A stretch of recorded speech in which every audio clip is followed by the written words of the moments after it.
Hello, everyone. Welcome back to a new episode of Beautifully Made. I can't believe how fast these weeks go by. This month has just flown. I have one more Friday, and then we're going to be into March.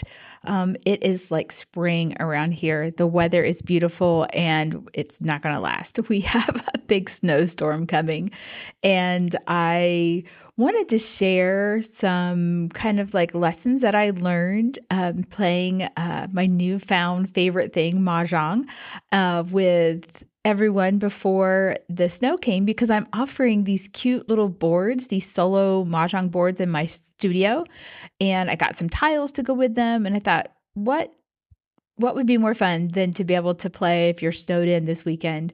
And so I did a video early this morning on how to play solo mahjong, and I shared it on my YouTube page. And it was just so much fun to offer this artist. Her name is Susie DeHoff. She made these wooden boards, these wooden, like little wooden mats that have the letters for roller spelled out ROL and then LOR, and your courtesy pass, and then three other spaces. And so I was showing how to play solo mahjong and maybe, get some people to come in and grab a couple, grab a set, grab a board, and be able to play if it's very snowy this weekend. And so it's just kind of nice to step back and share something that you're really passionate about and that you love. And maybe it's something new. I am not a pro at all. I'm just learning from our library, but I wanted to be able to promote what she had brought over and I have in the gift shop, and then sharing my excitement for it and getting to maybe offer that to the community. It's really hard to find tiles here. I thought that the local kind of like toy store would have them, and they didn't have them. So I think there's some mini sets at one of the craft stores, but it didn't say that they were in stock. And so I just thought, well, I'll just have a few sets here in case somebody wanted to purchase them. And then I wanted to make it worthwhile. So I have a handmade bag with it, and I wrote instructions out. And you have to have a special card from the Mahjong League to play. And every year is a new card. Well, 2026 has not been distributed yet. And so you would have to order a 25, and I don't sell those here. So I made up some hands and then make a little card just so you get an understanding, basic instructions on like what jokers are and how you can play those. Just, very, very elementary because that's the level I'm at. I am learning. And I just want to share that enthusiasm for learning something new with others. And I've been having, game times here, and I have the sets here because, like I said, you don't have them. Not everybody has them, and I wanted, to be accessible. So it's just been fun. I got another thing from MacBid. I got a mahjong table. I paid $6 for it.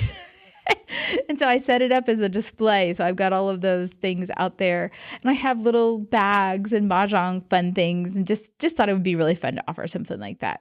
But yeah, I'm just really obsessed with how much fun it is and how pretty the game is and how many custom tiles there are. And I'm getting to design mats, and it's just a whole new world. It's just so much fun. And it's so neat that when you dive into something that you didn't know anything about, and for it to come like this full circle enjoyment that you can share with others, it just makes it more exciting. And yeah, I've learned so much about what I can and can't learn. I've always talked about I can't play, or I can't knit, I can't crochet, I didn't know how to play mahjong, and I'm learning. So it's never too late to learn something new, and that's totally the truth. Oh my goodness. Speaking of that, 20 years ago, my youngest daughter, she had to learn how to take care of her health in an entirely new way. She was diagnosed with type 1 diabetes, and it was this cold, rainy, horrible day. She was playing video games at my neighbor's, and my neighbor called me, and she's like, Trace, she just drank like a whole case of water. I was like, what? She's like, yeah. She's like, she just is so thirsty. And I'm like, that's not good. And I was working, so I ran and picked her up and took her to the doctor, got her right in, and they took her blood sugar. I'm like, there's something wrong. And her blood sugar number was so high it didn't even like register on the meter. It just said high. And they're like, you got to take her to the hospital, to the children's hospital in Akron. So I got her in the car and we're going to Akron. It's pouring rain and I get a flat tire. And I am just beside myself crying and just trying to navigate how to take care of this child who is, 10 years old and she doesn't feel well. So we get her to the hospital and sure enough, she is a type 1 diabetic and she had been battling strep throat and she was on antibiotics for that. And the doctor there, I remember his name was Dr. Riley because my oldest daughter was Riley and he was from Texas and he was like, this virus has been known to attack like the pancreas and kind of like kills it off, and totally didn't understand that. I remember my grandmother battling diabetes and taking insulin shots in her legs. I can remember her doing that. So it was in my family, but no one in my age, my generation, all of my cousins, nobody had it. And then here, my kiddo, she has it. And it was a rough time. And they didn't have so many advancements as they do now. I can remember reading about the artificial pancreas, the continuous glucose monitors, and just like, oh my gosh, I remember paying like $10,000 for a pump for her to be able to have a pump, and she absolutely hated it. She played soccer and she was so active and so athletic, and she hated the tubes, and she went back to just like regular injections, and she went to diabetes camp, and talk about learning something new to survive. I mean, you have to have insulin as a type 1 diabetic. You have to have it. And just petrified when she went off to college, and just watching her now as an adult in her 30s and knowing what we've been through is just incredible to know. Well, she's almost 30. So I just can't imagine where our lives would be if she wasn't so responsible. And she is. She's amazing. And she's a geologist, and she travels and has done work all over the country.